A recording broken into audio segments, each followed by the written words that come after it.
എളുപ്പത്തിലൊരു കിണ്ണത്തപ്പമാണ്, നല്ല ടേസ്റ്റുമാണ്. ഈ ജാറിലോട്ട് ആദ്യം നമുക്ക് എടുത്തു വെച്ച ഈ ഗോതമ്പ് മാവ് ചേർത്ത് കൊടുക്കാം. ഇതിപ്പോൾ ഒരു അരക്കപ്പിൻ്റെ അളവാണ്. അതിലോട്ട് ഒരു 6-7 ഏലക്ക ചേർത്ത് കൊടുക്കാം.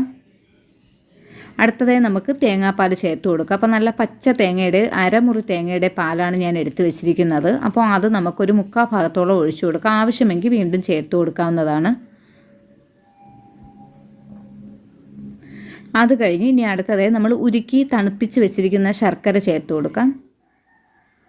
അതും ഞാനൊരു 3/4 ഭാഗത്തോളമേ ഒഴിച്ചു കൊടുത്തിട്ടുള്ളൂ, ബാക്കി വെച്ചിട്ടുണ്ട്. അത് കുറച്ച് ഒഴിച്ചതിന് ശേഷം എനിക്ക് കുറച്ച് ബാലൻസും വന്നിട്ടുണ്ടായിരുന്നു. അപ്പോൾ ഇതിനെ നല്ലതുപോലെ ഒന്ന് അടിച്ചെടുക്കാം. കുറച്ച് സമയമൊക്കെ അടിച്ചാൽ മതി, മാവ് തന്നെയല്ലോ. അപ്പോൾ അത് ഇതുപോലെ അടിച്ചെടുത്തിട്ടുണ്ട്. ഇനി നമ്മൾ ഏലക്കയൊക്കെ ചേർത്തത് കാരണം നമുക്കൊന്ന് ചെറിയ രീതിയിൽ ഏതെങ്കിലും വലിയ കണ്ണിയിലെ അരിപ്പായാലും മതിയാകും. അതുകൊണ്ടൊന്ന് അരിച്ചെടുക്കണം. ഇതിപ്പോൾ ഞാൻ ജ്യൂസ് അരിപ്പ് കൊണ്ടാണ് ദാണ്ട് വേഗം ഒന്ന് അരിച്ചെടുക്കാം. നമുക്ക് പാലാട അരിപ്പൊന്നും ഇതിന് ആവശ്യമില്ല ഈ കിണ്ണത്തപ്പം തയ്യാറാക്കാൻ വേണ്ടി.